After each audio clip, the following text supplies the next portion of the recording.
Hi everyone! Happy Tuesday! Nalang ko i-share sa inyo hagamay mga ka-loads kay wala man po ta i-vlog karon or wala man ta i-content I mean. So kanina ako i-content sa inyo ha para katong nagplano pod nga mag ESL teacher. So napod mo'y idea on saan kinabuhi sa mga ESL teacher. Kagainan ako student.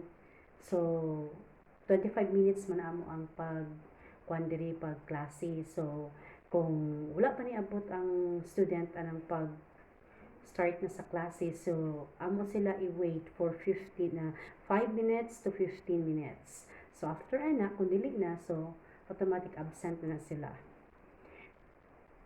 Ang akong student, nag-wait ko sa iya hapit na 15 minutes. Ug sa diha dayon nga ni abot siya dali-dali. Pag-abot niya, ano siya sa ko, teacher, ano siya sa ko, can you please help me? Ano din ko, patay, assignment na po, or sa bani, exam tayo nila ugma sa English.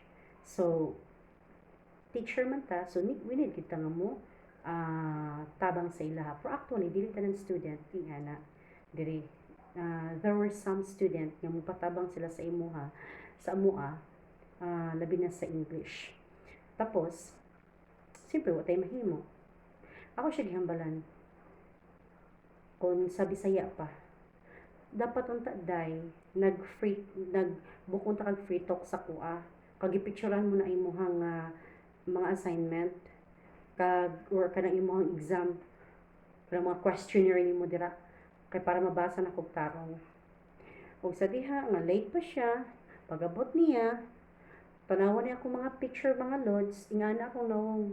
Dumagbuang na ko. Grabing liit ko sa kamera. Napay pag hatag sa ko nga ipaana-ana pa. Ay, matagbaw ko gana-ana po. As a teacher, need ginato sila nga tabangan. Kaya syempre, mao man atong trabaho, bisan dili unta na gid nato na siya appeal sa ato unta nga pagtudlo diri. Po usahay man good, kini man good sila. Kung di nato tabangan, ibay pod kanila. Bad evaluation. So, kamo nga mga ESL teacher dia ang nagapamati, kabalo na gid mo unsa nang bad evaluation. To sa katong wala pa nga ano panawagan nagaplano pa mag ESL teacher, mao gid na ang atong bantayan. Pero actually, it's part of our journey nga mga ESL teacher para pud nga kita maningkamot pag kita nga himo na to the best. Pero bisan usahay, game na to the best kanang kung pagsulod pa nimo sa imong klase energetic na kay ka. Hi, hello, what is your name? My name is Prasakwa.